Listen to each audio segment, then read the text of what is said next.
I'm SEVERN Suzuki, speaking for ECHO, the Environmental Children's Organization. We're a group of 12 and 13-year-olds trying to make a difference. Vanessa Seti, Morgan Geisler, Michelle Quigg, and me. We've raised all the money to come here ourselves, to come 5,000 miles to tell you adults you must change your ways. Coming up here today, I have no hidden agenda. I am fighting for my future. Losing my future is not like losing an election or a few points on the stock market. I am here to speak for all generations to come. I am here to speak on behalf of the starving children around the world whose cries go unheard. I am here to speak for the countless animals dying across this planet because they have nowhere left to go. I am afraid to go out in the sun now because of the holes in our ozone. I am afraid to breathe the air because I don't know what chemicals are in it. I used to go fishing in Vancouver, my home, with my dad, until just a few years ago we found the fish full of cancers. And now we hear of animals and plants going extinct, every day vanishing forever.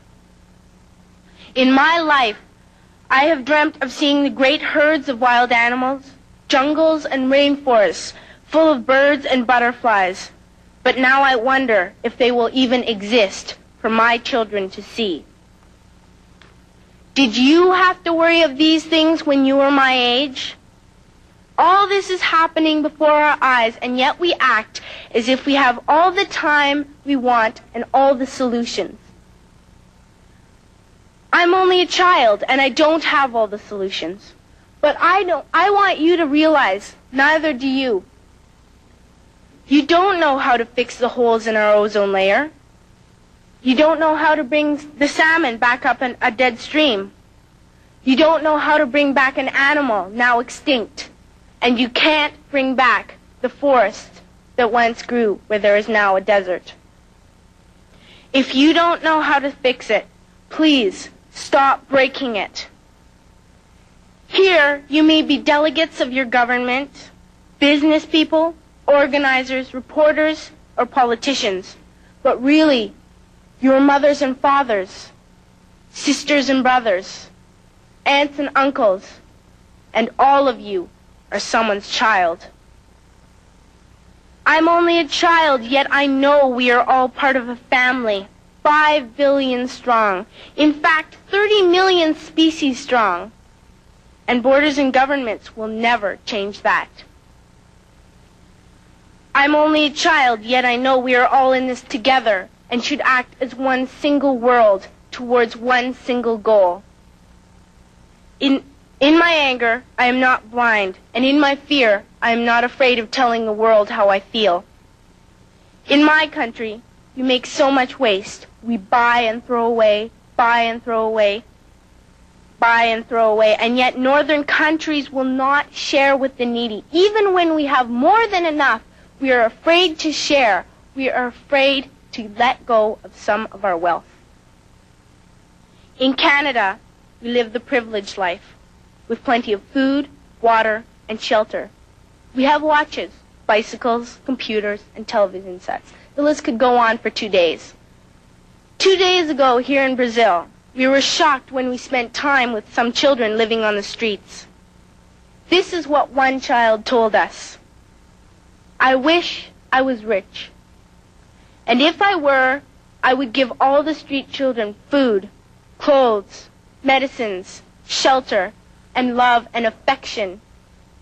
If a child on the streets who has nothing is willing to share, why are we who have everything still so greedy?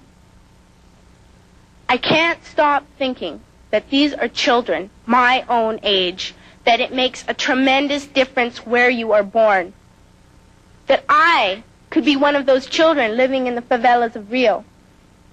I could be a child starving in Somalia, or a victim of war in the Middle East, or a beggar in India. I am only a child, yet I know if all the money spent on war was spent on finding environmental answers, ending poverty, and finding treaties, what a wonderful place this earth would be. At school, even in kindergarten, you teach us how to behave in the world. You teach us not to fight with others, to work things out, to respect others, to clean up our mess, not to hurt other creatures, to share, not be greedy. Then why do you go out and do the things you tell us not to do? Do not forget why you are attending these conferences, who you're doing this for. We are your own children. You are deciding what kind of a world we are growing up in. Parents should be able to comfort their children by saying, everything's going to be all right. It's not the end of the world, and we're doing the best we can. But I don't think you can say that to us anymore. Are we even on your list of priorities? My dad always says, you are what you do, not what you say. Well, what you do makes me cry at night. You grown-ups say you love us, but I challenge you, please, make your actions reflect your words. Thank you.